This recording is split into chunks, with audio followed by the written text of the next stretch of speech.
Hello, America. My name is Dylan John, and you are listening to Nature and the Nation. For today's episode, I will be looking at Heidegger by Michael Inwood.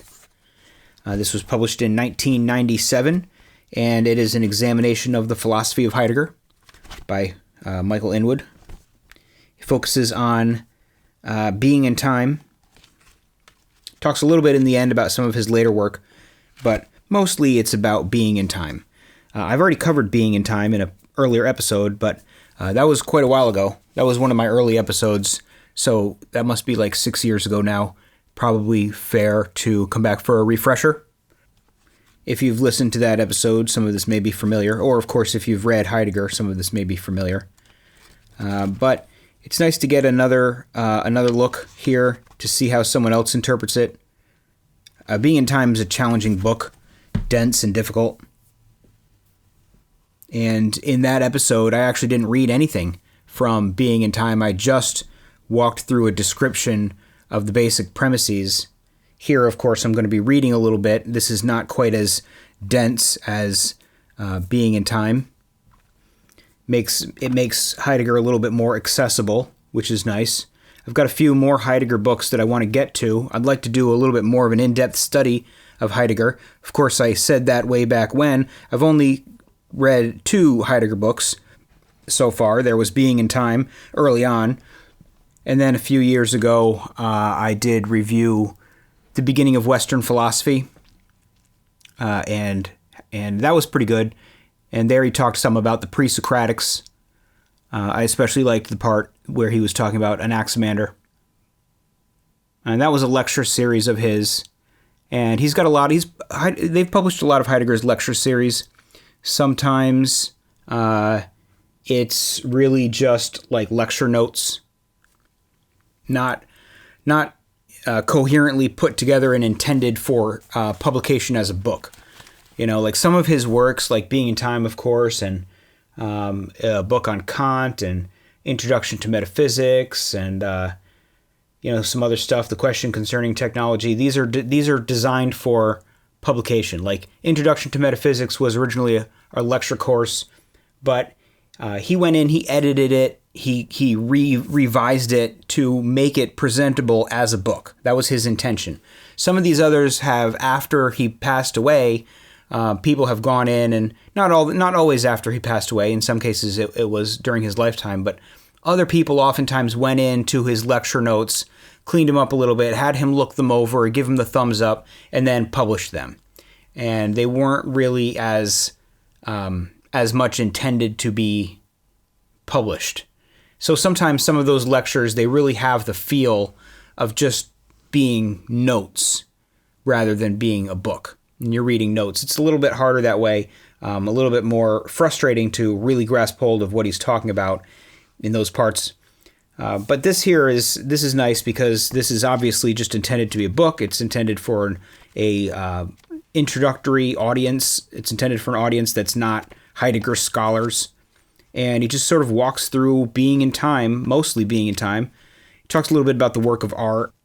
Well, that's really actually the main thing that he talks about. Other than Being in Time, he talks a little bit about Heidegger's views on art. I'm not going to get into the stuff on art. Maybe I'll get to, at a later point, I'll get to some of Heidegger's other writings about art. I just want to kind of walk through some of the synopsis here of Being in Time. Hopefully I'm not being too repetitive over the content that I covered in the first Heidegger episode when I talked about Being in Time. But at any rate, let's jump in here and start looking at this. I'm going to read a couple sections, as I always do, provide a little bit of commentary. He says, quote, "According to Aristotle, the verb to be is ambiguous in several dimensions. When we say that something is such and such or a so-and-so, we may mean that it is actually or that it is potentially. For Aristotle, actuality is logically prior to potentiality. Again, to be is sometimes equivalent to be true, to be the case. But most importantly, the meaning of to be varies with the category of the entity to which it is applied. Aristotle proposed 10 categories, of which the most fundamental is substance, while items in the others, quality, quantity, relation, and so on, depend for their being on substances. Everything that there is falls into one or other of these categories, so that they are classes or genera of entities. But they are, on Aristotle's view, the highest genera that there can be. Beings as a whole do not constitute a genus, since being is ambiguous. This can most easily be seen if we consider that a substance, such as a horse, simply is, while a quality, such as its brown color, is the color of the horse. Its being depends on that of the substance to which it belongs. An ambiguous or equivocal term cannot demarcate a genus. Horses as an animal species, for example, constitute a single genus. But if we take the word horse in its full range of meanings and make it cover rocking horses, clothes horses, and vaulting horses, as well as the animals, we no longer have a genuine genus, but a disparate collection of entities, united by nothing but an ambiguous noun. The difference between horse and being is that while the different senses of horse are not significantly related to each other, but only by historical contingencies and superficial resemblances, the different senses of being are systematically and significantly related to each other, possessing, Aristotle sometimes suggests, a unity of analogy. At all events, being, in its various senses, is sufficiently unified to constitute a single topic of inquiry, in a way that the various types of horses do not, if not to constitute a genus in the way that horses do. Being acquired further accretions and refinements in its later history. It acquired, for example, the medieval distinction between being as essence and being as existence, which does not emerge clearly in Aristotle. But enough has been said to set the stage for Heidegger. He agreed with Aristotle that there were different types of being, if not exactly different senses of being. He introduced for this a third term alongside that being, the fact that something is or exists, and what being, what that thing is. How being, the mode, manner, or type of an entity's being. For example, if we remain for the moment within the confines of Aristotle's categories, then we have, first, the fact that horses exist, secondly, the features of the horse that distinguish it from other animals and from other substances in general, and finally, its mode of being, the fact that it is a substance and not an entity in some other category. Or, to take a case that goes beyond the confines of Aristotle's categories, while the mathematician studies the what of numbers, asking such questions as whether every even number is the sum of two primes, the philosopher asks about the being of numbers, about how they are, or their way of being. He may answer, as Husserl did, that numbers are neither physical nor psychological entities, but are ideal rather than real entities. In that case, their mode of being is one of ideality rather than reality.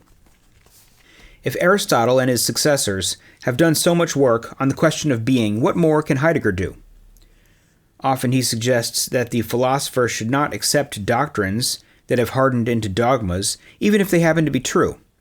He must return to the source, from which the doctrine originally sprang, thinking it through afresh. But such rethinking invariably modifies the inherited doctrine to an extent. And in this case, Heidegger takes issue with Aristotle at several points. In particular, Aristotle implies, despite his several categories, that the being of genuinely existent entities is all of a piece, that everything, God, man, plants, animals, statues, and chisels, is a substance with qualities, a quantity, relations, and so on.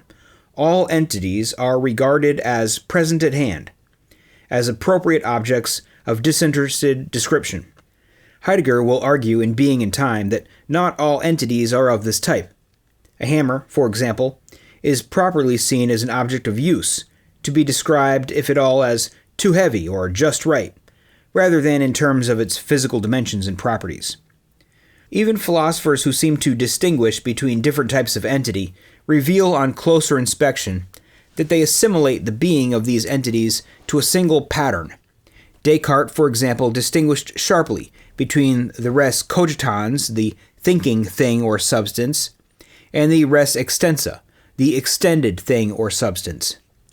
But not only does he thereby assimilate the being of tools and that of planets, both being at bottom simply extended things, He also, if less obviously, assimilates the being of the thinking thing with that of the extended thing, for each is a thing with an essential attribute, albeit a different attribute.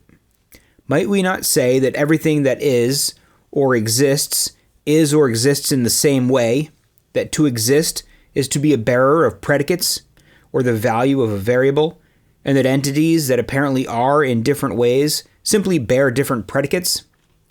But not everything, Heidegger will reply, is a bearer of predicates, and to assume that it is already introduces a surreptitious homogenization of being. Why do philosophers tend to homogenize the being of entities? One reason, Heidegger implies, is that they focus on individual entities or types of entity, to the exclusion of the context in which they lie. It is, for example, easier to see a hammer as present at hand, as a thing with certain properties, or a bearer of predicates, if one ignores the engrossed carpenter hammering in a nail. We need to consider, then, not simply the being of entities within the world, but the being of their surrounding context, and ultimately the being of the world as a whole. We also need to look at being as such, to see how and why it branches out into different varieties." End quote. Okay, so that was several pages about being and about Heidegger and Aristotle, and it can be a little hard to follow. Essentially, let's walk through it. So Heidegger sees being as ambiguous. That's the first thing he says, and that there are several types of being, several ways of being. We've got 10 categories here that Aristotle proposes, which are the way that things can be, the different types of things that exist. First of all, you have substance, which is matter, basically, stuff, extensive.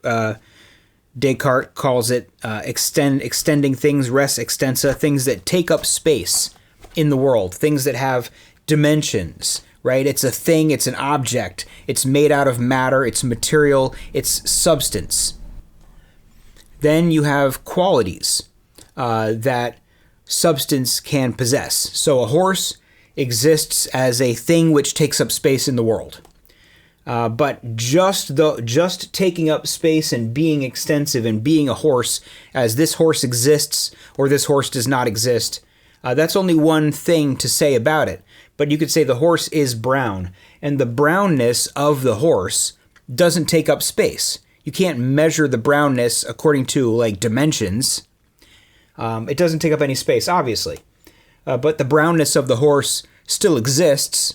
If the brownness of the horse didn't exist, then the horse wouldn't be brown. The horse has brownness. Brownness is a quality. It's a variable. But these are like variables, the color of something, the size of something. Things have qualities. There's quantity. There are 3 of these. There are 4 of them. The fact that there are 3 or 4 is a quantity that Aristotle considers one of his categories. Relation. The book is on the table. So the relationship between the book and the table is something that exists. This is an existing relationship. If the book was not on the table, then that relationship would not exist. So for something to exist, it can exist in different ways. It can exist in substance.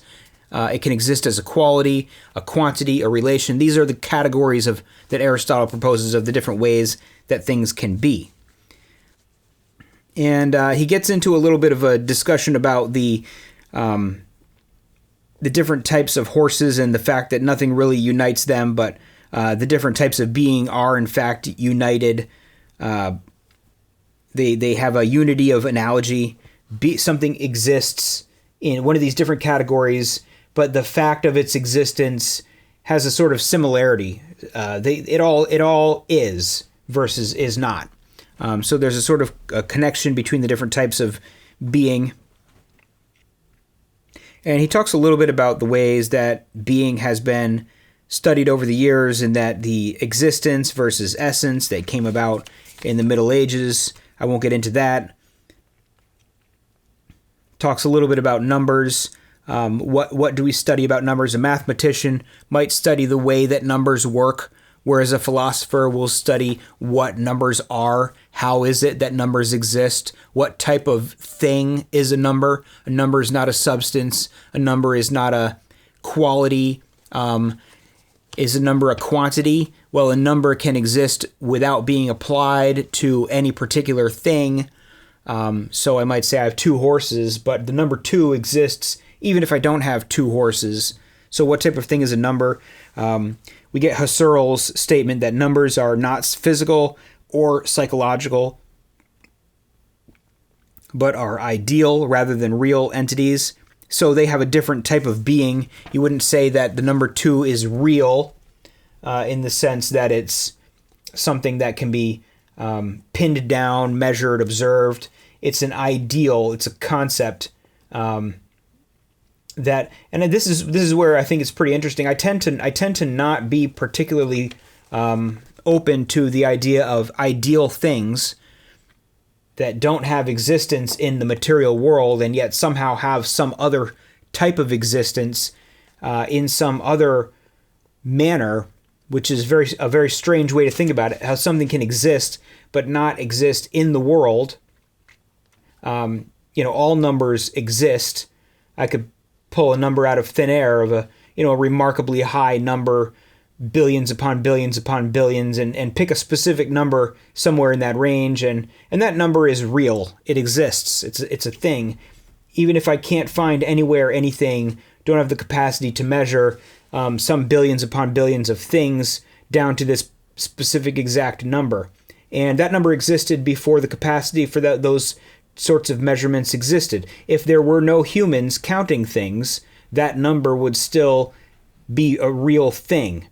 It might not be instantiated by anything particular, but the numbers have a reality. And I find that to be kind of fascinating and strange. But Husserl says it's a different type of existence. It's not real. It's not reality. It's ideal. They have an ideal existence. And I think that's probably about amongst the only areas where I would say that any kind of ideal existence could possibly exist, because I can't find really any other way to account for the existence of things like numbers that don't have to have any exact manifestation in the world in order to exist. Moving on, he says a little bit about the way that people think about things existing.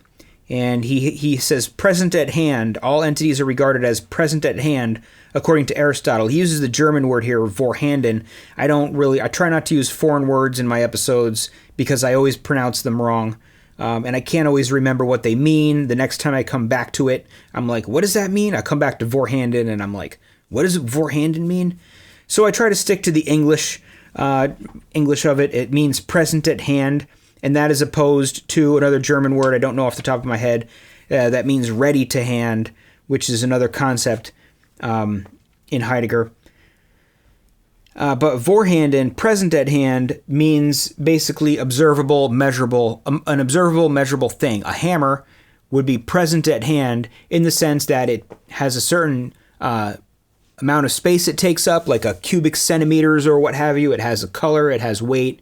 It has measurable qualities. It's a thing among other things in the world. The book, the person, the horse, the sun, the things in the world that are all measurable and all exist in the world. These things are present at hand.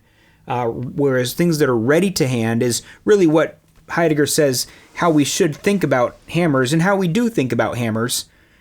We think of a hammer as being too heavy or just right or broken or not broken. We think about it in terms of how we use it.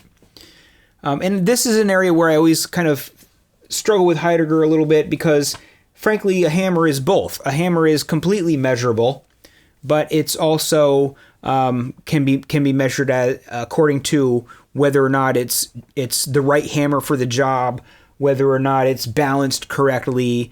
The way that we understand a hammer when we're using it, it's almost like an extension of ourselves.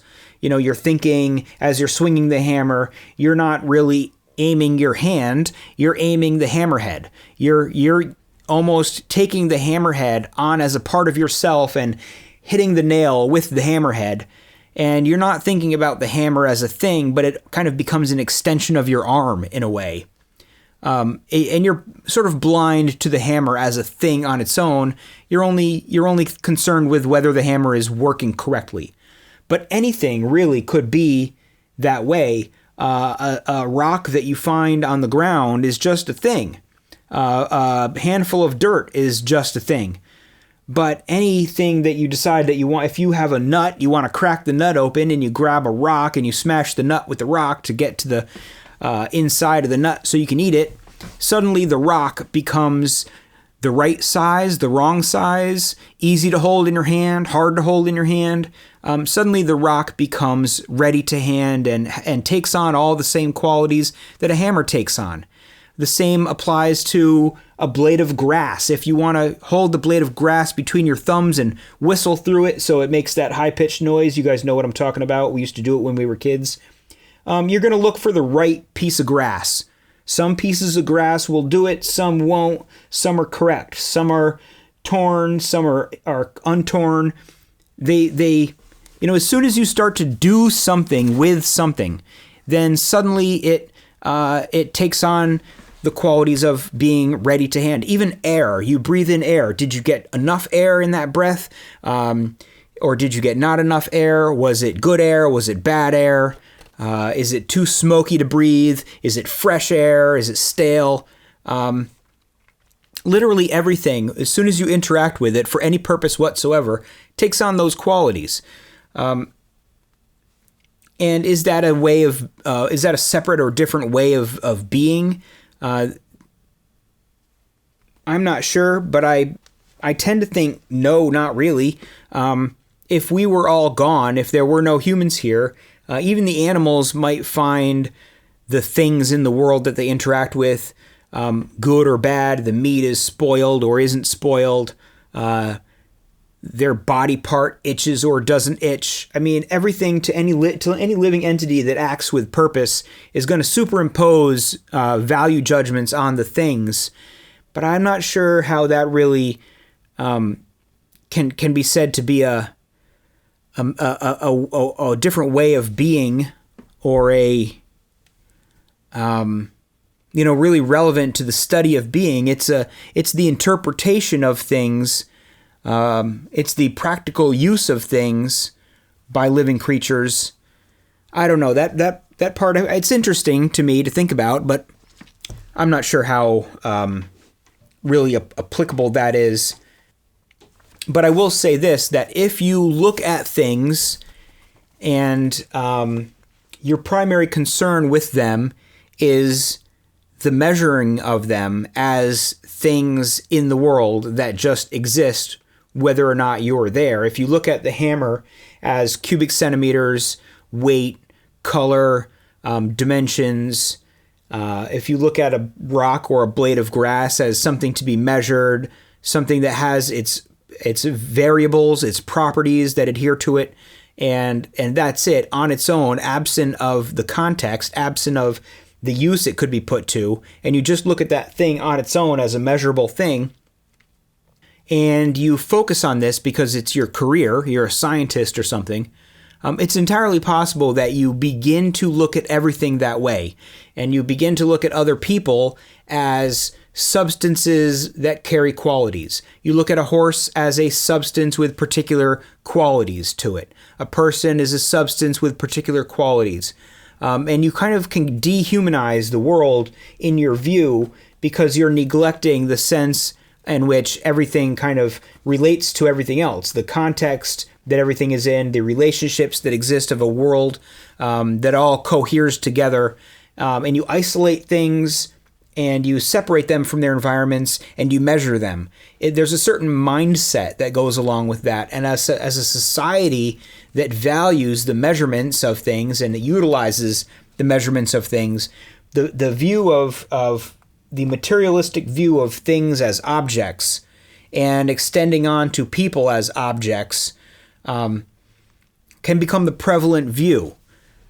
And that may be a potentially dangerous way of seeing the world. It's a potentially separating ourselves from the world. We're no longer in the world interacting with things in a day-to-day way that utilizes them for our purposes and that has feelings about them. Like he says, like a flower that one lover gives to another. It's not just a plant that's ripe for botanical study. It's a flower. It's a token. It has some kind of meaning to it when it's used in that way. When one lover gives the flower to the other lover, it means something more than just a plant. You could say that is a type of quality, and it's a sort of a different type of quality because it's a quality that depends on human interaction. Because you could say that the flower is red, you could say that the flower is a rose, you could say that the flower has thorns, or its stem is such and such inches long. But you could also say the flower is a gesture, the flower is a token, the flower is a gift. And so are these additional qualities? The flower has measurable qualities, but the flower as a gift, the flower as a expression, is that a quality of the flower? Or what is that? If I were to just find the flower on the bush before it had been picked, and I came along before the lover comes along, picks the rose and gives it to his beloved. If I come to the rose bush beforehand and I see the rose, I won't see any of these qualities as a token or gesture. They're not there until the lover picks the rose, and then perhaps the qualities of the rose as a gesture, as a token, those qualities become imbued into the rose. Or does the rose ever carry those qualities, or is there something else, some other thing, the gesture that the rose is an aspect of the gesture? I don't know. That's a particularly strange and interesting way of thinking about it, but I'm not so sure that I'm 100% ready to acknowledge that Heidegger really is correct about the way that we look at things in that ready-to-hand kind of apparatus type of way, in the way that things are useful for humans or used by humans or otherwise evaluated by humans as a tool or as an aspect of our pursuits. So anyway, with all that said, let's move on to where he talks about the world and how people are in the world. Before I get into this, he does talk about Dasein. I'm not gonna cover where he first introduces Dasein. Dasein basically means a person. It certainly can be, wondered, as I wonder, why we don't translate Dasein into person, why we feel we need to leave it in German. It's sort of a word that I think Heidegger invented. It basically means to be there.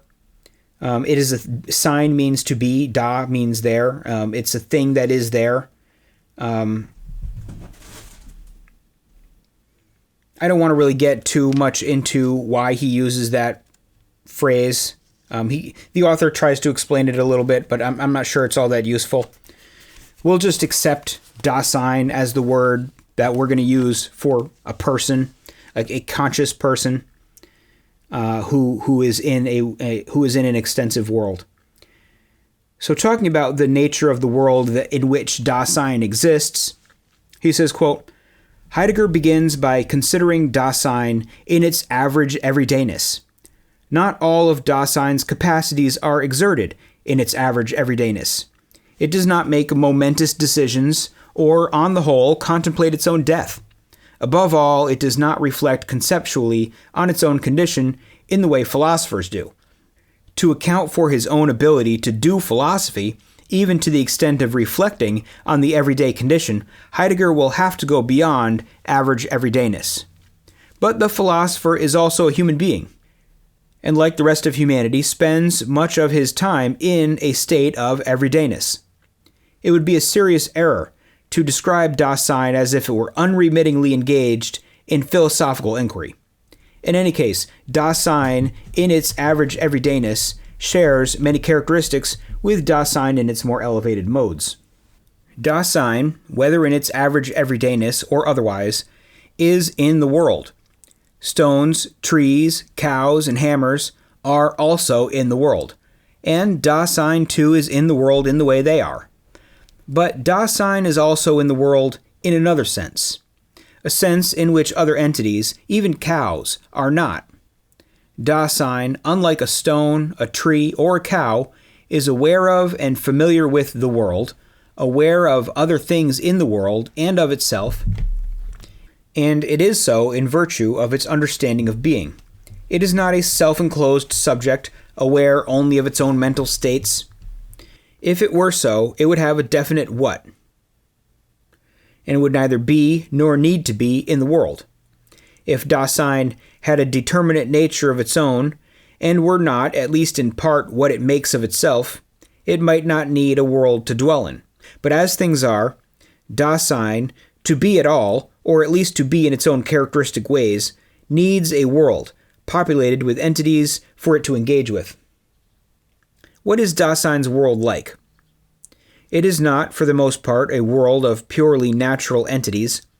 The most immediate and obvious denizens of Dasein's world, apart from Dasein itself, are the tools and equipment that it uses for its daily needs. Its hammer, for example, the nails and the leather with which it makes shoes.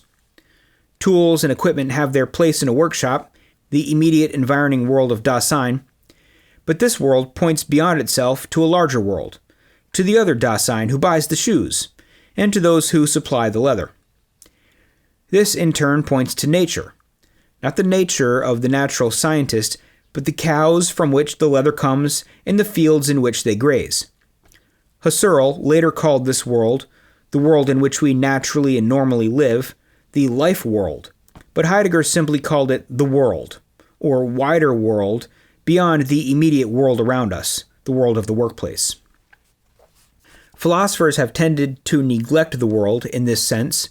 They assume that the world Dasein inhabits consists of extended natural entities. Descartes, in the first of his meditations on first philosophy, begins by doubting the reality of the life world, the fire before him, the cloak wrapped around him, the pen in his hand, and the paper on his lap.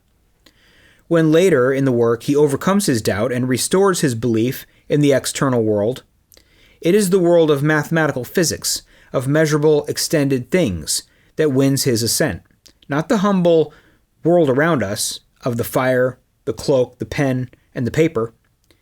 But even philosophers who try to give the life world its due tend to misdescribe it. A phenomenologist such as Husserl, abstracting at first from all significance predicates and restricting himself purely to the res extensa, describes the experience of seeing a table in the following way. As I walk round a table, it presents to me various visual aspects, which, though not identical in shape and color, are systematically related to each other in such a way that I can, by retaining or remembering the aspects of the table that I've already seen, eventually synthesize them or piece them together to form a conception of the table as it is objectively, a brown rectangular top based on 4 legs. Heidegger gives, in his early Freiburg lectures on ontology, a quite different account. What I see is not just a table, but the table in this room. The table is for writing on or for eating at. I see it as for something. I do not first see it as an extended object, and then only later as for something. I hardly take note of the geometrical dimensions of the table, or of its spatial location with respect to the points of the compass. I see it as well or badly positioned, as, say, too far from the light for reading. I notice scratches on the table, not just interruptions of its uniform color, but damage done by the children. I think back to the past and recall that it is the table at which we used to discuss politics, or at which I wrote my first book.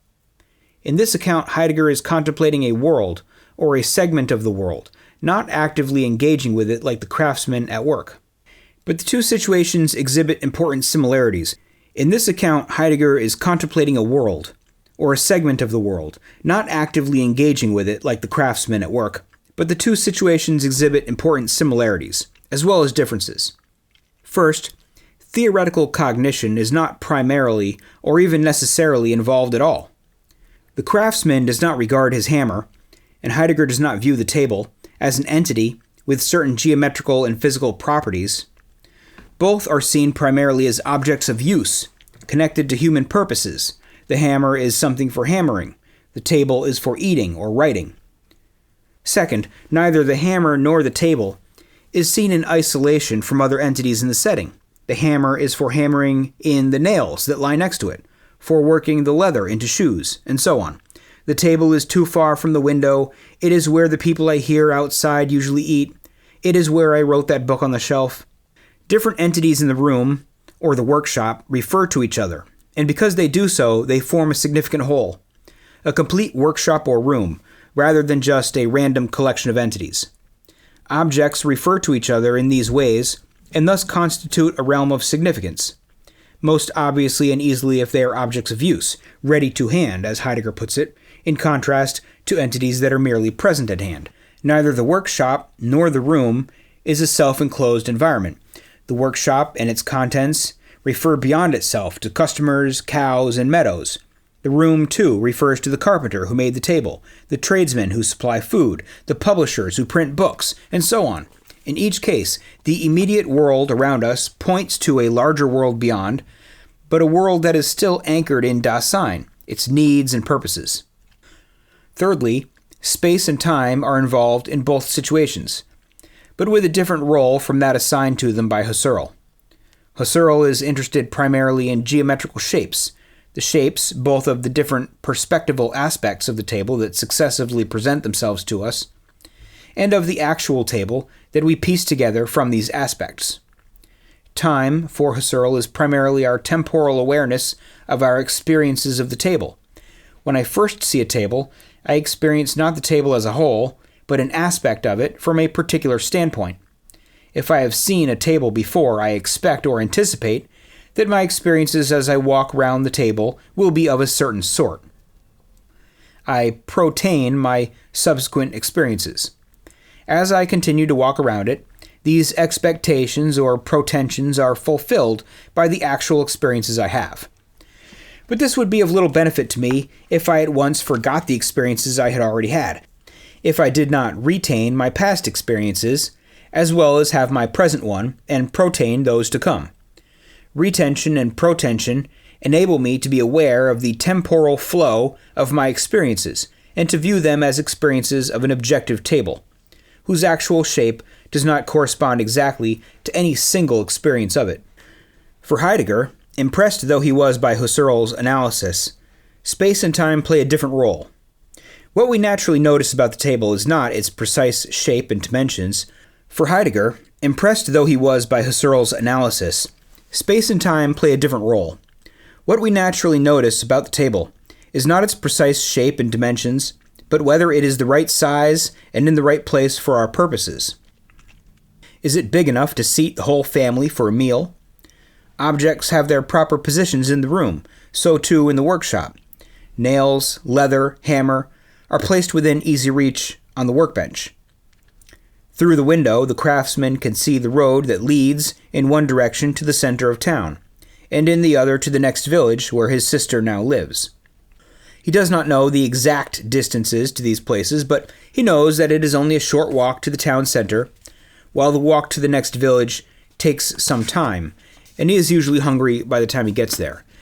Peasants in Greece often used to express the distance from one place to another in terms of the number of cigarettes one would smoke on the journey. A village close by was, say, 2 cigarettes away, while a long walk was a whole packet. Time, too, is for Heidegger a matter of significance.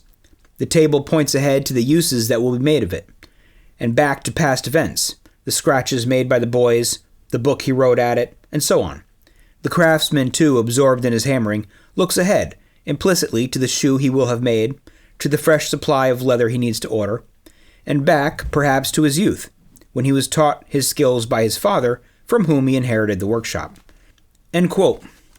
So we see here, that was another long section, but we see here the world starting with average everydayness. There's a lot covered here in talking about the world. But we interact with the world most of the time in a sort of average everydayness. And I think this is the basis of a lot of Heidegger's analysis. Because when we think about, for example, the hammer, in our average everydayness, we're concerned with the hammer as a tool, and we're concerned with its suitability for the task. In our average everydayness, that could describe like a worker in a workshop, a craftsman in a workshop using the hammer. In his creating shoes, he's engaged in his average everyday behavior. He's not contemplating philosophy. He's not driving himself toward a more fundamental experience of being. He's not thinking about the hammer in terms of what it is. He's not even thinking about the hammer in terms of how many cubic centimeters it is or how long it is measured exactly. He's thinking about the hammer, if he thinks about it at all, as what he needs for the task he's doing. Oh, this is the point in time when I need to use the hammer. And then he grabs the hammer and uses it. It only serves a function in his everyday tasks. And Heidegger really kind of wants to look at the world through the eyes of an average person. He wants to step back a little bit, it seems, from the philosopher's detached perspective and experience the world as we're in it, right? We're in the world, doing things, acting, going to the store, going to work, doing the things, taking care of the kids, calling our friends, going out for drinks, whatever it may be that we're doing in the world. This is our average everyday life, our average everydayness, and this is how human beings experience the world. We only step out of that average everydayness in particular moments when we're perhaps engaged in some sort of deeper philosophy or some sort of deeper study of the nature of the world. So for now, for like as long as we're looking at the world and how we exist within it, the primary way that we exist within it is our average everydayness, our average everyday experience in the world. And in order to be, in our average everyday mode, we have to have a world around us because that's fundamental to our average everydayness. What I do think is sort of interesting here, and perhaps incorrect, is when he says that, what is Dasein's world like? It's not, for the most part, a world of purely natural entities. The most immediate and obvious denizens of Dasein's world, apart from Dasein itself, are the tools and equipment that it uses for its daily needs. Its hammer, for example, the nails and the leather. So this is true, essentially, in the modern world for most of us during most of the parts of our lives. When we're at work, the various things around us exist for us to work with. If you sit at a desk and type on a computer, the desk, the chair, the computer, these are things that exist for you to interact with. They're not just there on their own, but they're kind of tools for you. They're objects that exist for you specifically to interact with. But I'm not sure that it's fair to say that that's primarily what our world consists of. Only in the present modern Western world, I think, are we really surrounded consistently by stuff that we intend to use for purposes. I think in perhaps a more primitive society, there are tools, there are things that they interact with. There are, let's say, some sort of a hut or a cottage or something that they live in, some kind of a structure that someone might live in. But they're surrounded by nature. They're surrounded by animals. They're surrounded by wildlife, plants. They live in the forest. I mean, if you live in the forest, you have a house in the forest, and you're walking from one place to the other. All the things that you pass by, all the stones and trees and birds of nature that exist outside of just your particular job or your particular activities, they don't exist for you specifically to do something with. They just exist in the world. And it's only circumstantial, I think, that we find ourselves so surrounded by our tools. We live inside a house, which is really a tool for shelter. Everything is something man-made. The more urban of your environment, the more surrounded you are by man-made things, all of which are different types of tools. So we may interact differently with the things which we have built for ourselves to be tools, like hammers and nails and leather and stuff. But it's not definitionally like the nature of our world to be surrounded by those things. It's only circumstantially that we're surrounded by them, and we could hypothetically envision a world in which we weren't surrounded by them at all. If we lived in a completely animalistic life, we would be not surrounded by them at all. Now, we don't live that life, but our forefathers did, and the amount of technology that surrounds us has increased and increased over time. But it's not fundamental to who and what we are that's our world, and that if we live in a world that's a very urban world where we never experience any sort of nature at all, that we would be in our most natural environment. I don't think that's the case. Like in my Rousseau episode, like we live between nature and society, nature and structure. We're kind of have one foot planted in both worlds. That's really our natural state. So some of the things around us are ready to hand, and some of the things around us are present at hand. Some of the things just are. They're just there in the world because that's the way the world is. And some of them we look to and say, how can I use this thing for my present task? I'm sitting in a chair right now. The chair is ready to hand. It's not something that I'm thinking about until I bring it up. Then I think about it, but it's not really. It's just kind of there doing its job. And that's the nature of my interaction with it. But if I see a bird out the window, that bird's not ready to hand. So my environment consists of both of those things. Anyhow, what I do like is how he talks about Descartes, where Descartes' surrounded by various things: a cloak wrapped around him, a pen in his hand, paper on his lap, fire in his room, stuff around him. He's surrounded by various things, and he doubts and disbelieves the things around him. And then he recovers his belief in the world, but the belief in the world that he recovers isn't the same belief in the world that he left. When he returns to believing in the things around him, what he returns to is believing in the existence of material objects as such. He doesn't return to the cloak or the pen or the paper specifically. He returns to just a world of things that are present at hand. And he says, essentially, philosophers have tended to neglect the world in this sense, meaning the sense of being a world, an immediate world around us, the world of things I see, the world as I'm experiencing it. Philosophers tend to think about the world, at least at the time that Heidegger was writing this, philosophers tended to think about the world as an infinite spatial area comprised of objects that has no particular relationship to me, right? My experience of this three-dimensional world is more like those things around me that I can see, those things around me that I can interact with. It's a world at which I am the center, again, of a sphere, right? That in which I exist, I can look up, down, left, right, and I can see things.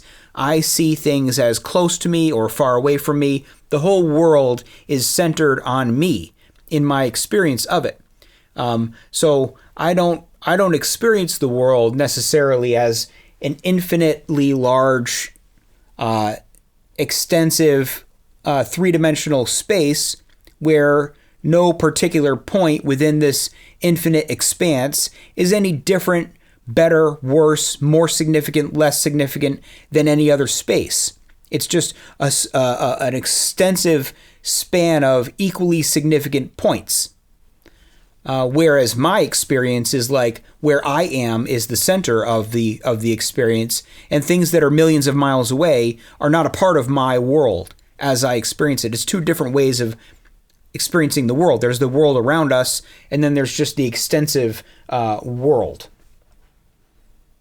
And the same with time. When that's a whole other can of worms. But just to give it a kind of a quick synopsis, because he talks about time in here a little bit. I'm not really going to talk much about time in this episode, but just the simple point that, you could look at time as an endless series of moments joined together, a span from the Big Bang until or maybe even before the Big Bang. I don't know how space-time works exactly, but let's say from the Big Bang onward until an eternity of nothingness, and no particular point in time having any more significance than any other point in time. They're just like a series of dots on a line, the timeline, and all the points in the whole timeline of reality are no better or worse than any other point on the timeline in reality. They're all just spots.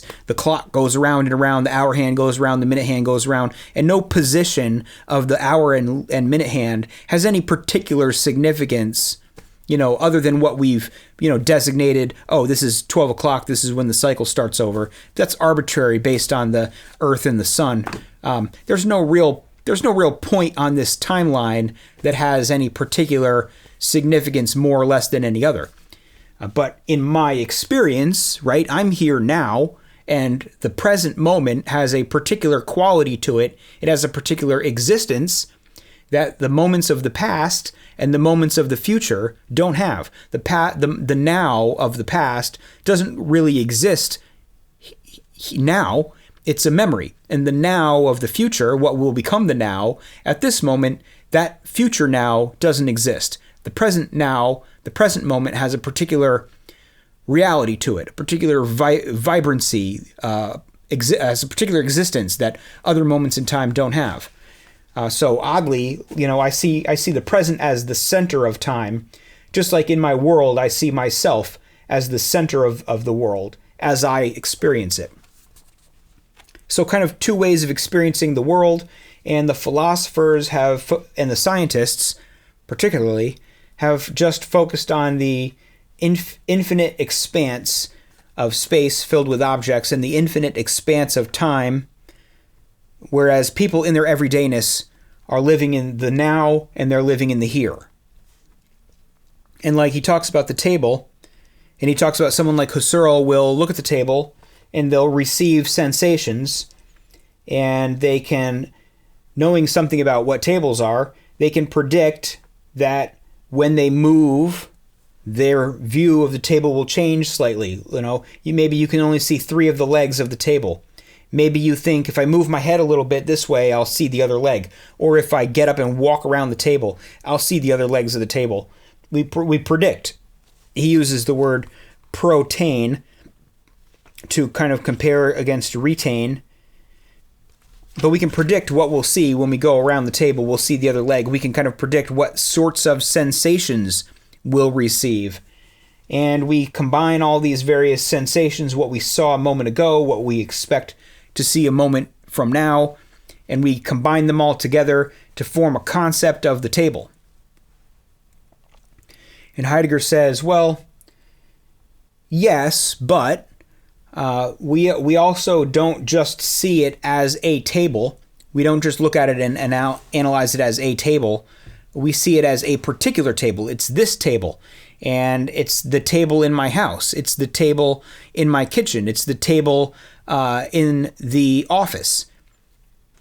It has certain qualities to it, and I can identify them, and I can see the scratches, and I can say where they came from.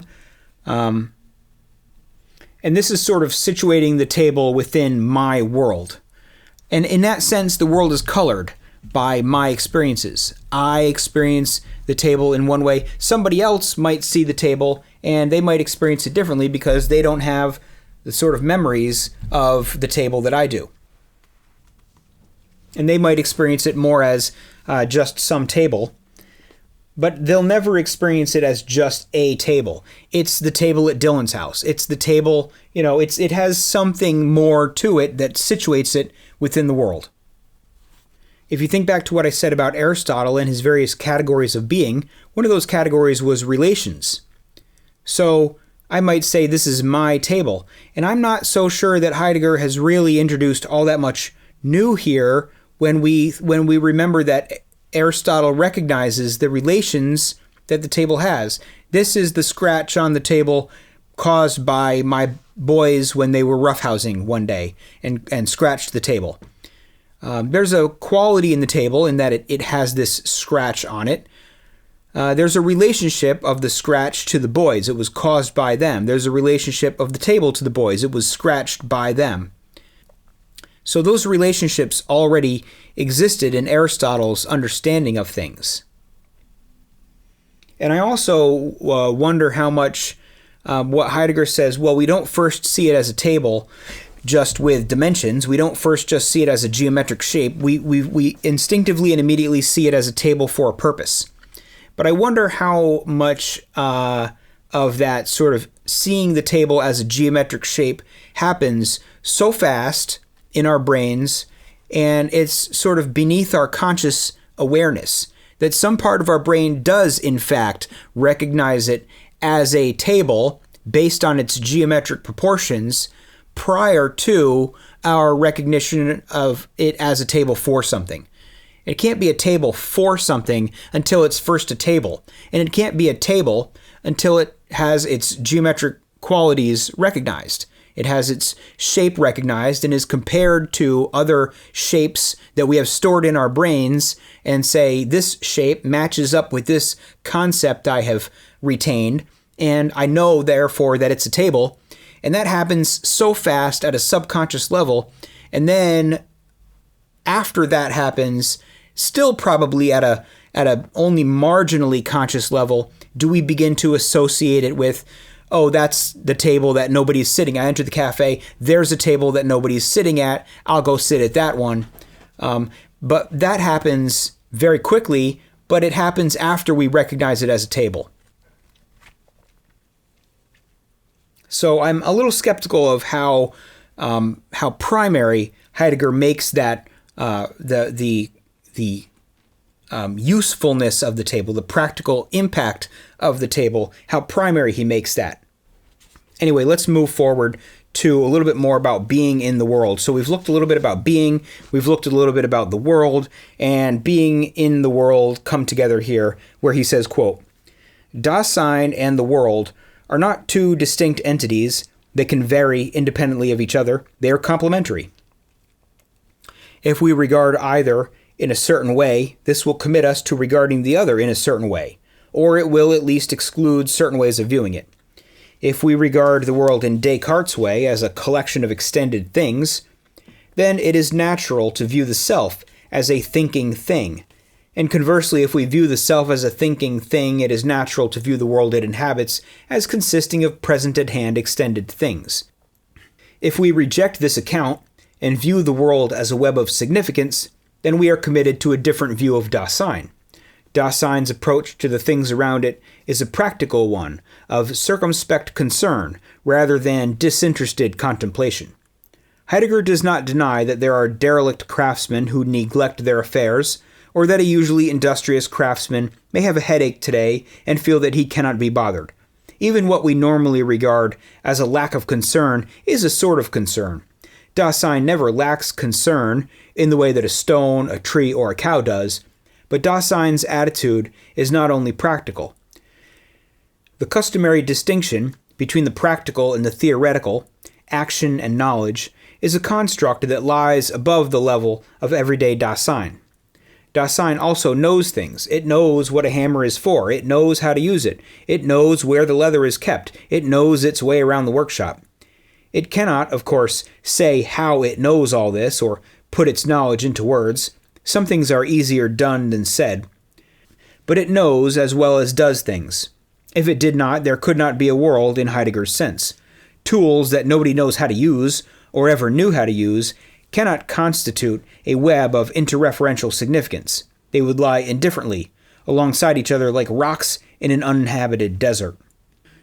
Dasein knows not only the individual items in the workshop and how to use them, it also knows the world and knows its way about in it. What Heidegger has in mind is best illustrated by the sense of direction that enables us to find our way around a familiar town. We cannot easily say how we do it, or give explicit directions to a stranger, but we manage to find our own way without difficulty. We do not painfully pick our way along a familiar route by noting the houses and side streets on the way. We walk straight to our destination, often oblivious of our surroundings along the way. Usually we do it without maps. In fact, Maps would be of little use to someone who lacked altogether a sense of direction. We need a sense of direction, even to find our way around the map, and then to orient the map to our immediate environment. Nor is this just an analogy. For Dasein's world is, Heidegger stresses, a spatial world. It is not spatial in the way that Descartes' and Newton's or even Leibniz's world is spatial, a world of cold, neutral coordinates. It is a world of directions, up, down, left, right, behind, ahead, and north, south, east, west. It is a world where things are near and far, but distances are measured not only in miles or kilometers. What is near as the crow flies may be far if an unbridged river or trackless mountain lies between, and things that are too close may, like one's spectacles, be too far to be seen. It is a world in which things have their rightful places, not a purely Euclidean world in which an object may occupy any space of the appropriate size." End quote. Okay, so somewhat shorter, but basically kind of repeating some of the things that I've said here. The world, we don't regard the world as a sense of the kind of Newtonian, Euclidean, like the infinite space in 3 dimensions with coordinates and points and this point and that point and this line and that plane and that volume. Sort of mathematical, geometric way of seeing the world. We can comprehend that the world is like that, but that's not how we see or experience the world. And he talks about the directions. We live in a world of directions, up, down, left, right. And we live in a world where we just sort of know things. We know our way around the workshop. We could explain it to some extent. We might not be able to explain it very clearly. We could say the nails are to the left of the hammer. It's not that we simply cannot state it. But we sort of just know our way around. So we're not just doing things, we're not just acting. We do retain some concepts of how things fit together. And what's interesting is he says that if you regard the world in a certain way, then you will regard yourself in a certain way. When you regard the world as a world of objects, then you will regard yourself as a thinking object. You will regard other people as thinking objects. The fact that they are objects comes first, and the fact that they are thinking is a sort of quality that can be ascribed to the object. He says, if we reject this account and view the world as a web of significance, in other words, a web of relations of one thing to another, purposes, wanting to do things, not wanting to do things, attraction and repulsion between different things, a web of significance, we're committed to a different view of Dasein. We understand ourselves differently when we think about the world that way than if we think about it as a world of just objects. And in some sense, this I think relates a bit to an ongoing, at least at the present moment being May 2025, an ongoing internet conversation that's been going on. And I suppose this is a conversation that's always going on about whether or not we are pure individualists and collectivism is some sort of scary enemy. You've got a lot of conservatives who are really tied to, especially the kind of old school conservatives or the classical liberals who have adopted a bit of conservatism lately because the left has gone so far off the rails. But they still retain a deep devotion to individualism. This is your libertarian view, where we are individuals and the relations that we have with others are sort of secondary or are only really valid if they're consensual or if they're voluntary and so on. It's a real dedication to individualism.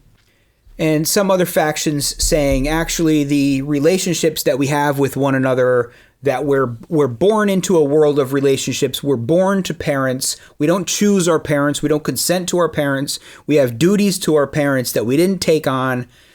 In a sense, I think this almost points back to the difference between a Cartesian and a Heideggerian view of the world.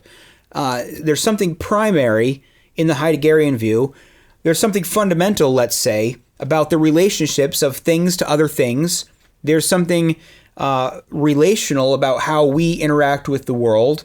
And so we don't need to have this this die-hard dedication to individualism at all costs, we recognize the value of individualism, of being an individual and not being totally given over to everydayness, if you will, or totally given over to the ways that other people are doing things. If things are done a certain way, then we therefore must also do things a certain way. I think conservatives do value individualism. It's a part of our doctrine that we give some credence to individualism, but the libertarians take it so far, and I think it's because the libertarians sort of adopt the Cartesian world, where a person is a thinking object, and any relationship it has with other objects is sort of a secondary, circumstantial fact in the world, a relationship that can be broken, a relationship that can be created or can be abandoned at will, and we're self-directed beings, and so we determine what our relationships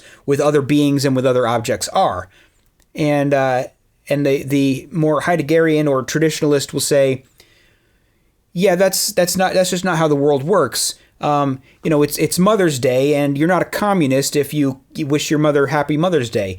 It's just what is done in the world, and it's not a bad thing that you didn't choose your mother. It's just the way the world is. It's the way human beings are.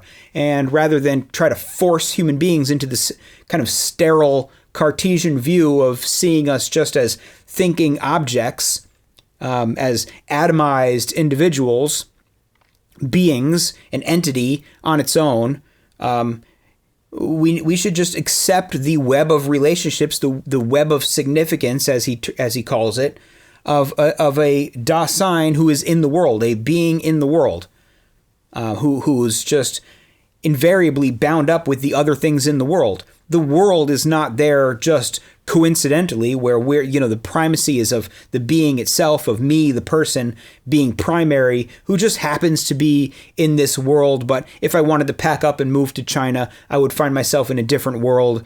And, unfortunately, nature constrains me to being here now, but we do our best to escape the bounds of nature, which has put us in this position, in order to, free ourselves from nature and become completely self-sustaining individuals, eliminating as much as possible the non-consensual, non-voluntaristic things that constrain us. Everything is a constraint upon our individuality. So I think there are political implications to these sort of different views of the world. Anyway, let's move forward a little bit. We see a little bit here about authenticity and inauthenticity. And he says, quote, "One difference between authenticity and inauthenticity is that authentic Dasein is not wholly engrossed by the present and by the immediate past and future. Authentic Dasein looks ahead to its death and back to its birth, and beyond its birth, to the historical past. Why so? Why not visit faraway places instead, if only in imagination? One answer is that spatial or geographical travel does not enable one to survey one's own life as a whole in the way that temporal or historical awareness does. Another is that my present situation and the possibilities it presents to me depend in large measure on the past, both my own past and the past history of my culture, but hardly at all, or at least not in the same way, on what is now happening in remote places. To gain a mastery of my present situation, I should read, say, Aristotle, who still influences our present way of thinking, in preference to a contemporary foreign writer who cannot have had such influence on me. Tradition is handed down over time, not across space. This is why, when evaluating a work of art or literature, we wonder whether it will stand the test of time rather than the test of space. The life of Dasein, then, involves time more crucially than space. But Heidegger is also interested in the world and Dasein's access to it. Two traditional problems about time bear on these matters. The first is a problem that exercised Aristotle and St. Augustine. Only the present moment exists now. The past no longer exists, and the future does not yet exist. So there are no temporally extended objects or events, no world enduring over time. only an instantaneous temporal slice of a world and the objects and events within it. The second troubled Kant and Husserl as well as the ancient thinkers. I can only perceive, see, hear, feel, and so on, what exists at the present moment, or if we take into account the speed of light and of sound, what existed at some similarly brief past moment. So how can we ever be aware of the past, or the future, or a temporally enduring world? Neither of these problems concern space in the way they do time. We are not tempted to suppose that what is spatially remote from us does not exist, on the ground that it does not exist here. Our senses, sight in particular, disclose to us a more or less extensive expanse of space from any given viewpoint. Heidegger does not state these problems explicitly, but he was nevertheless troubled by them. His solution, a solution which is prefigured in part by Aristotle, Augustine, and Kant, is this. Dasein is not confined in its awareness to the present moment. It runs ahead into the future and reaches back into the past. Dasein is temporal. It is Dasein's temporality that makes the world genuinely temporal, that opens up world time and discloses an enduring world. Human beings are not just an insignificant biological species that developed on one of many millions of heavenly bodies, a species that has existed for only an insignificant fraction of the history of the universe. Heidegger does not reject the findings of science. Once there was no Dasein, even though there were beings. But such significance as the universe has derives from human beings. It is only this Dasein-derived significance that allows us to say some things are significant and others trivial. The entry of Dasein into the world was an event of massive import. It was then that history, significance, worldhood, and in a sense, time itself began. Dasein in Heidegger takes over some of the functions traditionally ascribed to God. Dasein has the advantage that it is finite in the world and temporal. Unlike an infinite, supertemporal, unchanging deity, Dasein is open to and opens up a world. Heidegger does not approach time directly in the second division of being and time. He begins with an account of death. Dasein, Heidegger has told us, is always ahead of itself, always poised before possibilities as yet unrealized. How then can we get a grip on Dasein as a whole? It always seems to elude our grasp, never presenting itself to us actual and complete, but always with potentialities not yet fulfilled. But there is for Dasein a final possibility, a possibility to end all possibilities, namely, death. This way of introducing death may seem far-fetched and artificial. A person cannot give a complete account of his own life, even though he knows that he is going to die, since usually he does not yet know when or how he is going to die, or what he is going to do in the meantime. A philosopher may give a more or less complete account of Dasein simply by saying such things as that Dasein is always ahead of itself. He does not need to specify what possibilities Dasein has, or how it will actualize them. It is enough to say that it has possibilities at any moment in its career. He will, of course, mention death, since death is an important feature of Dasein, but the possibility of death is not a uniquely significant consideration in securing the completeness of the account. Just one feature of Dasein among others.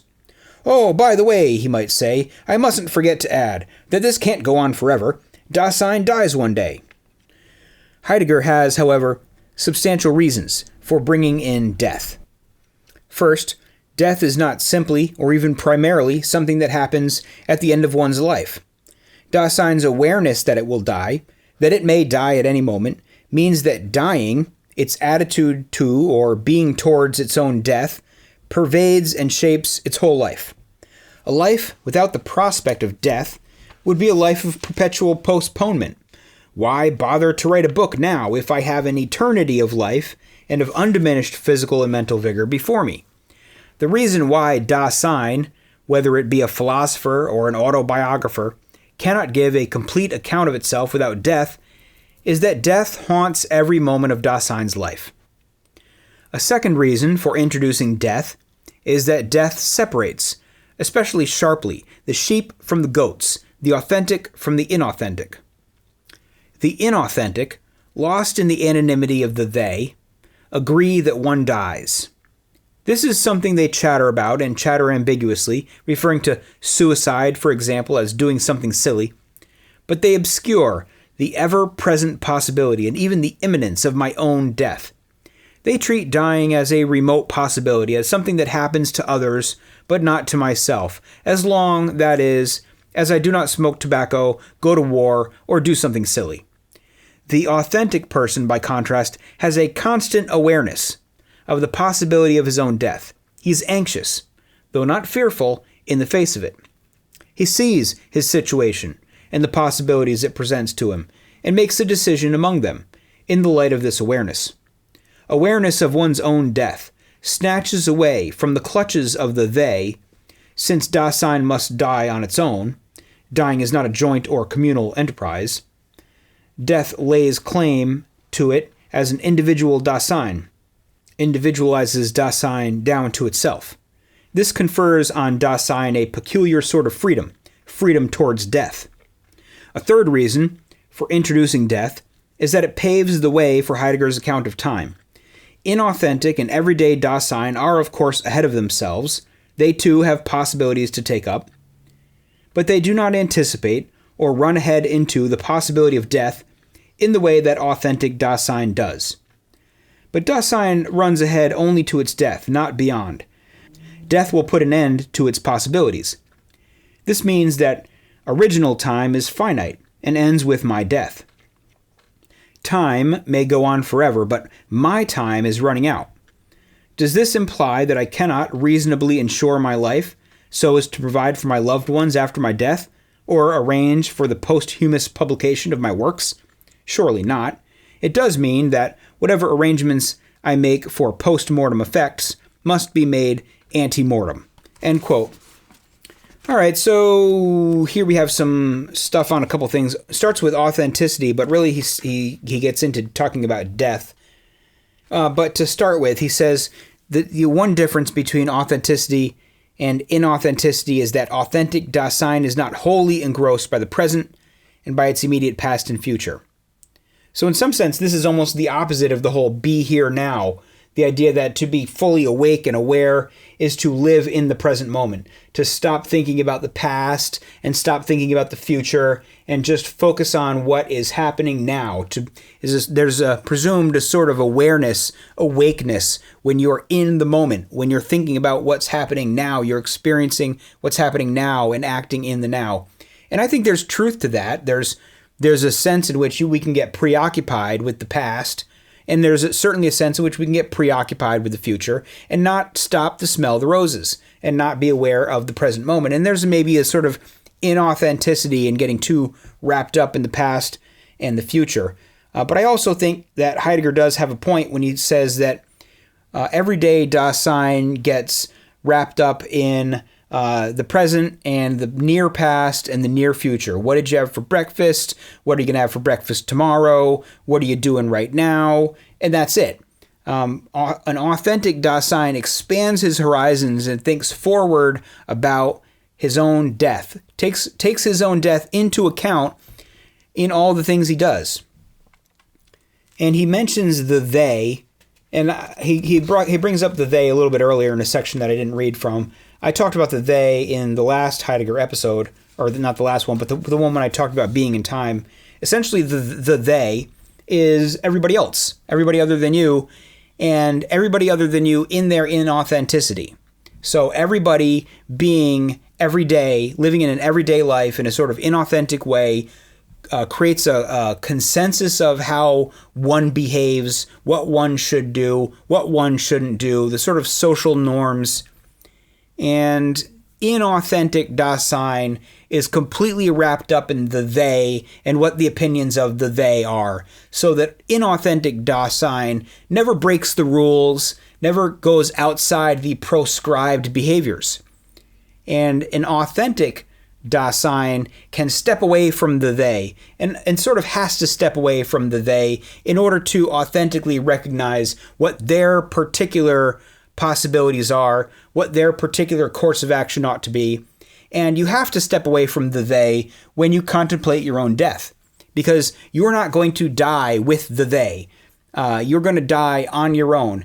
And when you think about your own death and you realize the imminent possibility of it, and or ultimately the eventual certainty of it, you have to behave in certain ways. You will behave in certain ways because you realize that you only get one chance to do things, and you don't want your entire life to be just wrapped up in subservience to the they. You want to sort of try to find out who you are. You want to do what you're going to do. You want to look at your possibilities and make the choice freely based on perhaps your own desires, your own vision for what you can be. It's a little bit fuzzy, it's a little bit imprecise as to what exactly an authentic Dasein does. It may be that an authentic Dasein steps away from the they, but what exactly are they stepping into? It's not always entirely clear. They're stepping into an awareness of their own death, and they're stepping into an awareness of their own birth. An authentic Dasein doesn't just look forward to death, but also looks backward to their own birth and even beyond it. But we'll get to that in a moment. But first up, he's talking here about death. But he also, I think this is interesting early on here, when he talks about the present. Like I had just said, only the present moment exists now. The past doesn't exist and the future doesn't exist. So in a world without Dasein, it's just an endless sequences of now. It's always now, and there's no history. If there's nobody recording or remembering history, if there's only animals, and animals don't have history, they can't tell one another what happened several generations ago. They only know what's going on now and what they remember. Like animals in the world today see us with all our technology. There might be pigeons in New York City. Those pigeons have no clue that there was once a time when Manhattan was not filled with skyscrapers, when it was just all trees and bushes and dirt and rocks. It was the circumstance that these pigeons live in is not like just the way the world is invariably from the beginning of time. Manhattan has always been like this and always will be like this. That's as far as a pigeon knows. Because they don't have history, they can't understand the past and the future. So only with Dasein in the world can there be such things as consciousness and awareness of the past and the future in contemplation of it. Like, what does it mean? How did it get this way? He says, Dasein is not confined in its awareness to the present moment. It runs ahead of itself into the future and reaches back into the past. So Dasein is temporal. And he says it's Dasein's temporality that makes the world genuinely temporal, that opens up world time and discloses an enduring world. If only the present moment exists and the past doesn't exist in the same way, the thing that happens yesterday doesn't exist now, it's just a memory. You can jump back to the brain in a vat. Like, how do I know the memory wasn't implanted in me? It doesn't have an existence. It just relies on us telling one another what happened yesterday. Do you remember? I remember. Here's what happened yesterday. Us telling one another what happened yesterday, or us sitting and recalling our potentially flawed memories about what happened yesterday. But what's happening now, I can see and experience. It just has a different reality, right? I mean, I think that's obvious. The present moment has a more extensive, vibrant, like reality of a different nature than the past or the future. And with only the present moment being really real, what makes the world enduring over time? Only memory, the memory of humans specifically, but particularly, let's say, even the memory of living creatures. A living creature might have some concept of the past, although that's questionable how robust that memory of the past can really be. It's really Dasein, it's really humans that give the world the sense of enduring from 1 year, from 1 decade, from 1 century to the next, that it's an ongoing world that exists through time. That's something that we almost impose on the world. And that's because we are not just bound in the present moment in the same way the world is. Like, I'm certain that I existed yesterday, and I'm certain that I'm going to continue to exist up until a point when I die. My existence will extend until I reach his death, and then it will end. And he talks about the different, the way that the they understands death, and it's just sort of something that happens.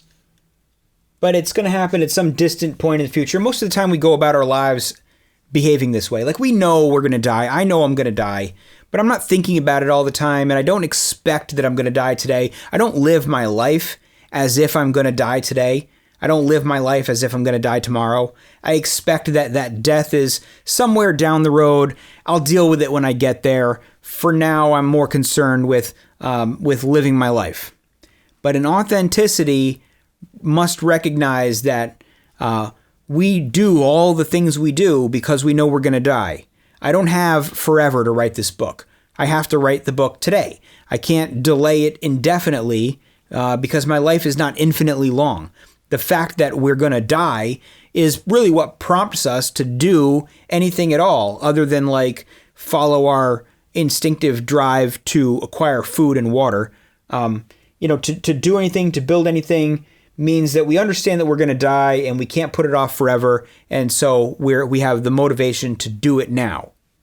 So he says that there are 3 reasons that Heidegger talks about death. First is what I just said, that we're at all times, we're aware that we're dying, we're moving toward death, we're getting closer and closer to death, and that shapes the things we do because we know that that's on the horizon. The second reason, he says, is that awareness of death separates the authentic from the inauthentic. The inauthentic just say, like I said, oh, well, one dies. It's just something that happens. To be authentic is to be deeply aware of your own death. The third reason that he introduces death is because it paves the way. He says it paves the way for Heidegger's account of time. And death makes time finite. It's a different sense of time. We live in a finite time, whereas absent death, we just think about time as going on forever. My time ends. My time is not infinite. And so I guess that's a different way of understanding time that Heidegger talks about. Anyhow, let's move on to resoluteness. And resoluteness is something that I think I'm not sure I understand completely, and I'm not sure that I almost think that it's given more attention than it really deserves. Sometimes it seems like it's maybe not that major, but maybe I just don't understand it well. Anyway, he says, quote, "In its average everydayness, the decisions Dasein takes follow naturally from what it has done earlier. I have promised, say, to have Martin's shoes ready by tomorrow, so I should get to work on them this afternoon. Even if I face a dilemma, should I allow Martin credit, and if so, how much? In its average everydayness, the decisions Dasein takes follow naturally from what it has done earlier. I have promised, say, to have Martin's shoes ready by tomorrow, so I should get to work on them this afternoon. Even if I face a dilemma, should I allow Martin credit, and if so, how much? There are fairly well-established procedures for resolving it. They know what I should do in such situations. I can always do what they say I should. But it is different if I am choosing the course of my life as a whole. Shall I remain a shoemaker, or shall I become a missionary, or enter politics? Nothing in my past life naturally favors one of these options over the others, since I am deciding not what step to take next within an already predetermined life plan, but how my life should go as a whole. Nor is it any use consulting them. They will very likely say it would be silly to give up making shoes. But in any case, what they say is no longer relevant. I am choosing my own life, not theirs. And the fact that I am doing so implies that I have broken free of their grip. Running ahead to my death and turning back to my birth has taken the place of appeal to the they-self as a way of deciding matters. But then my choice seems to lack any basis outside itself. The life I project for myself is a nullity. Matters look no better if I reflect on the range of options open to me.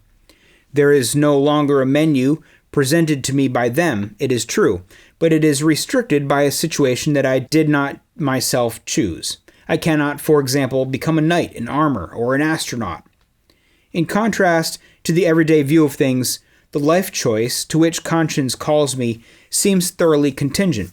As Dr. Johnson said, to project one's future mode of life to another, to prefer one future mode of life to another upon just reasons, requires faculties which it has not pleased our Creator to give us.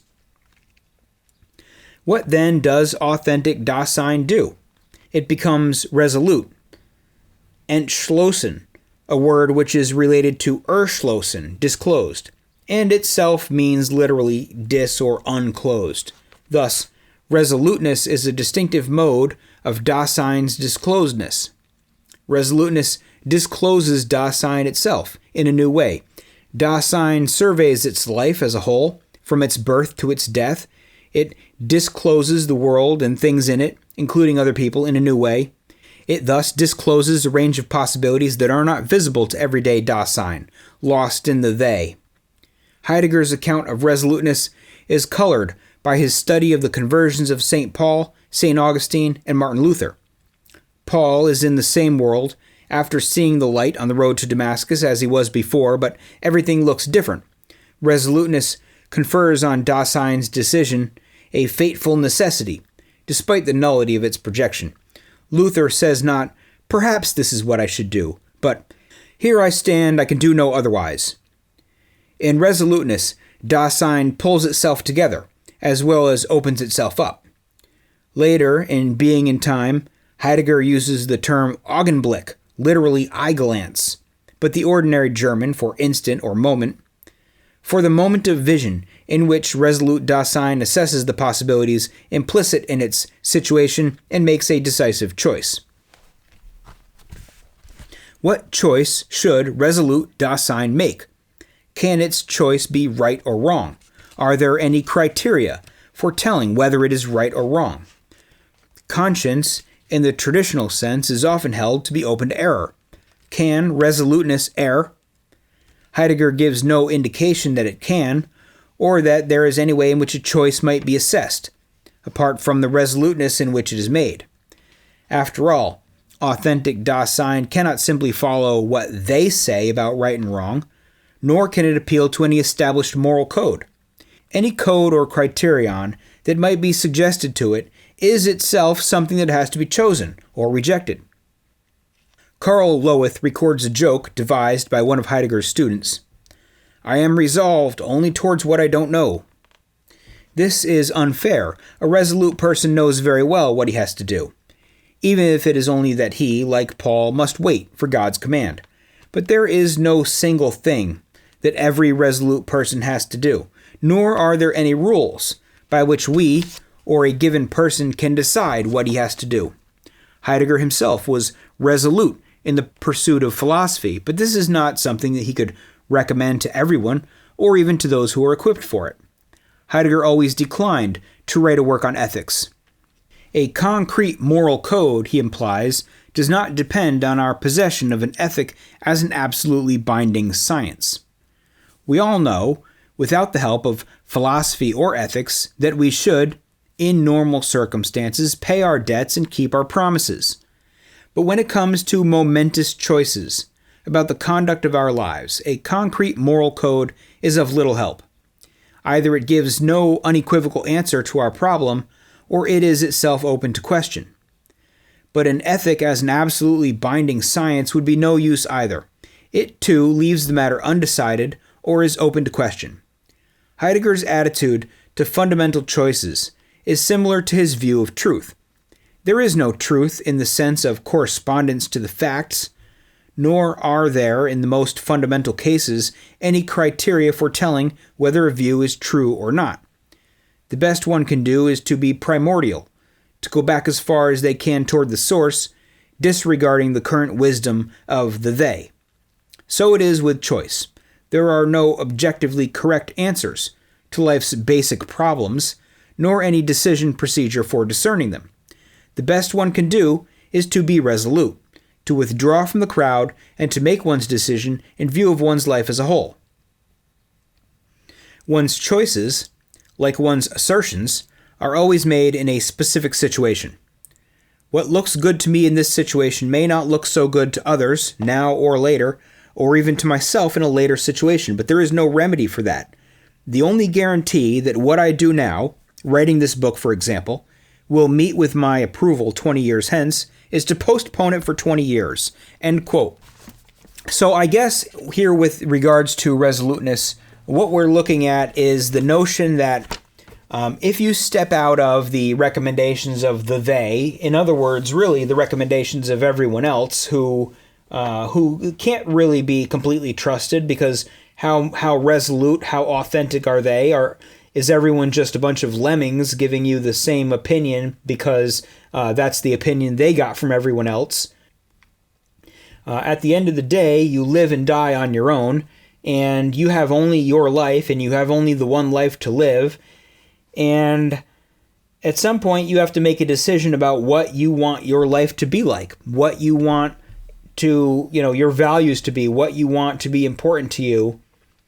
And any sort of recommendation, any sort of ethical code, any sort of set of guidelines of what your life should ultimately be like is a set of guidelines that is itself open to question.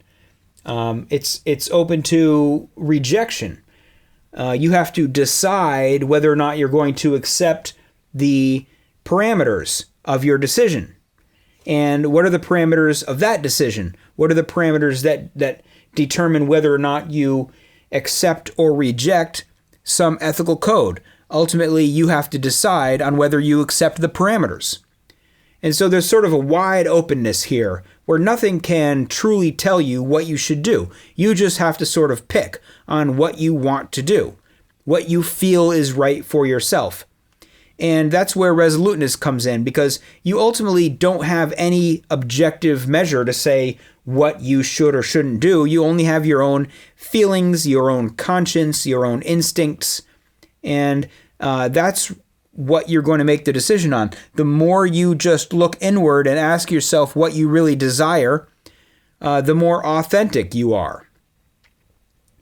And I feel that there's a bit of a excessive dismissal of the they going on here. I don't think that we are just completely free to choose our own lives and free to accept or reject the opinions of the crowd, as much as Heidegger suggests. I think there's actually something correct about accepting the input of the they. I don't think it's appropriate for people to just disregard everything everyone else says as submitting to inauthenticity, to give some sort of credence to the opinions of your family members or your society or what the rest of the world expects of you. But if you do think that stepping out of the they and charting your own course and deciding for yourself what parameters you will impose on yourself, what sort of things are appropriate or inappropriate life choices, in such a situation, there really is nothing else but resoluteness. And that's just to say that I've made a choice among various things. I have no guidance in this choice. I made it myself, and I'm just going to have to stick with it. I don't know whether my future self will approve of the choice, but I just have to make the choice, stick with it long enough to see how it goes, and maybe at some future point I might change course. I will leave that in the hands of my future self. This is resoluteness, to just make a choice and stick with it, to not be lost in indecision because you don't have an objective guide telling you which way to go. But the whole resoluteness starts to look like atomization. Like you don't have a past, you don't have a community, you don't have a situation that's going to steer you. You're an atomized individual making a choice out of thin air. And that's why the resoluteness is needed, because nothing else can lead you one way or the other. I think that's very much a blank slate style theory. You have nature to you. It's in some sense it's shared with other people, and in some sense it's your own nature, and you have to sort of operate within the confines of human nature. You have to operate within the confines of your, like he says at one point toward the end of that section, he says, we all know without the help of philosophy or ethics that we should in normal circumstances pay our debts and keep our promises. Well, hold on a minute. Where does that come from? Why should we pay our debts and keep our promises? Is this because we have an instinctive drive to do so? Is it because if we don't, we will suffer consequences that we don't want to suffer? Is it because we have a sense of honor? Why do we have a sense of honor? Should we have a sense of honor? You can't take that for granted. And you really can't take anything for granted. Why should you not go on a killing spree? Why should you not leave your significant other to go sleep around? Why should you not do anything or do anything or not do anything? If you really have no objective guide, then you have no instincts. You have no fundamental instincts that you didn't choose. And it begins to look like the Jean-Paul Sartre's version of existentialism, where you're just an entity floating in the world, making decisions on your own with no guidance whatsoever from anything else. No direction, no nature leading you one way or the other. You know, it's like we need resoluteness because we have nothing else to guide us. We need resoluteness because at the end of the day, it's just a purely arbitrary decision. And we need resoluteness because otherwise we would recognize the arbitrariness of it and have no real reason to value or choose one way or the other at all. Resoluteness is just what you need when you choose among two things or a multitude of things and you have no other method of choosing. You just have to say, that's my choice and I'm sticking with it. So let's move on a little bit from there to the last section I'm going to read, where he talks about historicality. And I think this in some ways conflicts with his statement about resoluteness, but perhaps it just modifies it. So he says, quote, running ahead to death frees Dasein from the grip of them and ensures the authenticity of its resolve. But it does not, of itself, tell Dasein what to do or even supply a range of possibilities for its fate. For this, Dasein must return to the past, perhaps to its own birth, but more likely beyond. There, an expanse of possibilities is opened up. There are great philosophers, generals, statesmen, artists, saints, and lovers whose deeds and works are part of Dasein's heritage. There are also humble sextons, like Heidegger's father. Heroes come in all shapes and sizes. Dasein should repeat or retrieve such a possibility. It should choose its hero. To repeat a possibility does not mean to reproduce it exactly. I cannot reproduce the campaigns of Alexander. I could copy word for word the texts of Plato, but this would be both pointless and unplatonic. Repetition is more like a conversation with the past, or with some past hero. Alexander or Plato make certain suggestions to me in their own deeds and works, and I can make a rejoinder to them. In doing so, I disavow that which in the today is working itself out as the past. I disown the possibilities and interpretations presented to me by them. Dasein does not have an unlimited choice of heroes. The French revolutionaries may have tried to emulate ancient rebels and republicans. Napoleon may have proposed a rejoinder to Alexander or Caesar, but most people opt for one of the roles handed down from the immediate past: a shoemaker, a priest, a sexton. Heidegger selected his heroes from among philosophers. Aristotle, or perhaps Brentano, first induced him to become a philosopher rather than a sexton, a priest, or a soldier. Aristotle, too, guides his attempts to do philosophy, though other philosophers, Plato, Kant, and so on, are also called into play. Dasein need not choose only one hero, nor even just one type of hero. Heidegger later invokes poets, such as Hölderlin and Rilke.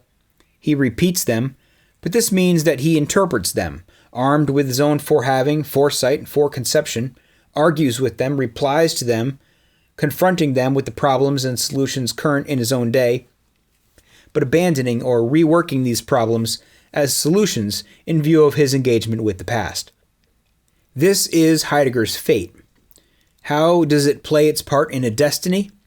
Napoleon's fate is part of the destiny of France. Heidegger's fate belongs to the destiny of progressively wider communities. It belongs to the destiny of his pupils and followers, of Freiburg University, of the German people, and perhaps ultimately of what he later called the West. Must Napoleon's followers each have a fate, as well as Napoleon, if France is to have a destiny? Must Heidegger's pupils be as resolute as Heidegger himself? Or is it enough if they take his word for it? How many Germans need to be resolutely authentic on their own account? If only it were as easy as Heidegger supposes, to distinguish a destiny from them. So far we have described authentic historicality, the historicality of resolute Dasein. Mostly Dasein is not resolute, but it is nevertheless historical. Its historicality differs from that of authentic Dasein in two respects. First, it does not run ahead to its death and revert to its birth, does not abide in self-constancy by a resolution formed in a moment of vision. It seems more like a series of distinct experiences, strung out along a persisting subject. This gives rise to what Heidegger regards as a bogus problem. What is it about these experiences that connects them together, as the experiences of a single person? Secondly, irresolute Dasein derives its view of history in the past more from the objects of its daily concern than authentic Dasein does. That is, history becomes world history. But world history is an ambiguous term. In one sense, even authentic historicality is world history, since what is historical is not Dasein on its own, not a worldless subject, but Dasein in a world. In another sense, world history refers not to the historicality of Dasein, but to the historicality of items within the world, of tools, books, buildings, even nature as a countryside, as an area that has been colonized or exploited, as a battlefield, or as the site of a cult. As ever, inauthentic, fallen Dasein is dispersed in the world of the present, lost in the making present of the today. It understands the past in terms of the present, and not, as authentic Dasein does, in terms of the future, of its own fate. The meaning of inauthentic historicality becomes clearer if we consider Heidegger's own fate, the practice of philosophy. What does a philosopher do if his existence is inauthentically historical? He may, on the one hand, be a purely systematic philosopher, concerned with current ideas to the exclusion of the history of the subject. With the inconstancy of the they-self, Dasein makes present its today. In awaiting the next new thing, it has already forgotten the old one. He is oblivious to the history of current ideas. It is loaded down with the legacy of a past which has become unrecognizable, and it seeks the modern.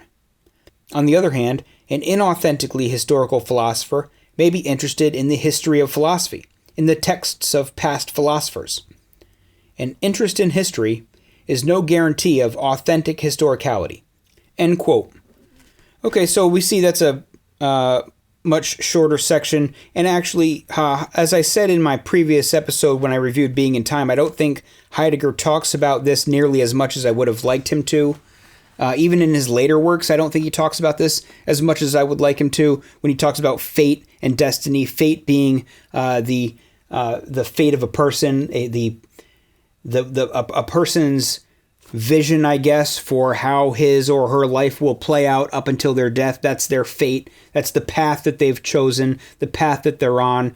And ultimately, when looked at, if I think about in the future, somebody may look back on my life after I'm dead and gone. They may look back at my life and say, well, Dylan did this. And that would be my fate. And my knowledge now in the present of how that's going to unfold is cloudy. I can't see what things are going to befall me, what I'm going to do, what my future holds. But there's something there that will be my future, and it will be determined as it happens. And so that thing that's going to happen to me henceforth, whatever it may be, it will exist, and that will be my fate. And then destiny being the same concept applied to a larger group of people or a nation or an institution. He talks about the destiny of France. He talks about the destiny of Heidegger's pupils and followers, the destiny of Freiburg University, the destiny of the German people, and the destiny of the West. So it's some sort of a cultural fate. The fate of a culture is that culture's destiny. And this is, he's talking about authenticity and resolve, but and running ahead to death and freeing from the grip of them. But to jump back to the very first sentences, he says, running ahead to death frees Dasein from the grip of them and ensures the authenticity of its resolve, but it does not of itself tell Dasein what to do or even supply it with a range of possibilities for its fate. For this, Dasein must return to the past. And so a whole expanse of possibilities opens up from the past. And here you're really looking to the past of your culture, and he's encouraging you to repeat the past. Not exactly, you're not going to sit down and write Plato's works word for word, but you're inspired by Alexander, inspired by Plato, inspired by other people, movements, content from the past of your culture specifically. And so, rather than just having this wide open panorama of, unlimited choices of what you could do, perhaps limited by the circumstances, I may not become, the quarterback for the Patriots. That's probably not in my future. I'm too old and too out of shape, and maybe it was probably never in the cards for me. But so we don't have unlimited possibilities of what our future could hold. But within the constraints of the basics of reality, you might say, well, within those constraints, you have unlimited possibility. And there's no guide for one way or the other for what you should do. But Heidegger does offer some sort of a guide. He says, basically, you should look to the past. You should look to your birth, back to your birth, to maybe your parents, what your parents did, following in the footsteps of them. You should look past prior to your birth to what your forefathers and ancestors have done, what other people have done in your culture that have made this decision or that, or even in extending outward from your culture. I mean, Heidegger's not Greek, but he looks to Plato, so you've got it sort of within the constraints of philosophy, but not totally unconstrained.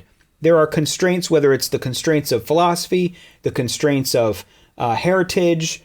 There are various constraints that apply of what would be appropriate. But, you could even look to like something like the Buddha and say, well, I want to become a Buddhist. I want to follow in the footsteps of the Buddha. And I may not be from a Buddhist culture, but the possibility is certainly there for you should you choose to do that. And it's hard to say that there's, that it's utterly inappropriate or utterly wrong for someone to, in the West, to adopt Buddhism. It's a little out of place and it's a little bit in discord, and you're going to find that all of the various things that you've learned in your life may run up against Buddhism, because we don't have a culture that's based on Buddhism. So right off the bat, you're kind of in a state of conflict with your own culture to do such a thing. And I think Heidegger thinks that it's really better to look a little closer to home for your ideals, for your concepts. I mean, but even so, even if you're looking to Buddhism, you're still looking to the past of the human race and saying, well, my possibilities aren't totally unlimited. I could become a Buddhist. I could become a Muslim. I could become a Christian or an atheist. I could adopt Native American shamanism. But even those things, you're dealing with the constraints of religions that have existed. I suppose you could decide you're going to invent your own religion. But those are your constraints. You take from the things that already exist or create something new of your own. But no matter how you slice it, there are certain constraints. But I think there's a difference between recognizing the constraints of reality that reality imposes on you, and recognizing or submitting, let's say, to the constraints that are applied if you say that I'm going to draw something specifically from the past of my people. I'm going to draw something from the past of my nation, my heritage, my ancestors, the tradition, the religious tradition I belong to, the philosophical tradition I belong to. I'm going to find something that I am bound up to and operate within this more constrained set of possibilities. I think there's something more authentic about that, or maybe authentic's not the right word, more appropriate, more productive, more realistic, more respectful for your own culture to operate within its confines. If you view the past of your culture as really just one choice among many, then in what way really is it your culture? The fact that something is your culture means that its options, the options presented by that culture, have a more close bearing on your life than options extracted from some foreign culture. And so I suppose I feel it's just, Heidegger seems to be, and maybe it's Heidegger or maybe it's me, but it seems to be the point that when you look back to the past, you're looking at the history of your people for sources of things to do. You might look to what your parents did, like you're the shoemaker because your father was a shoemaker. Your father taught you how to be a shoemaker. So even there, you're looking into a connection to a past and not just looking at the past as a sort of wide open array of all the things all the people have done. But it's what your father did that you take up. So anyhow, that's going to do it for now. Those, I think, are some of the main and most important topics in Being and Time. I've got some more Heidegger coming down the pipeline, but I just wanted to get this episode out so that we could refresh our memories as to what Being and Time is all about, what Heidegger is all about, and so that we kind of have some mental tools we can deploy when we go look in more detail at other writings by and about Heidegger.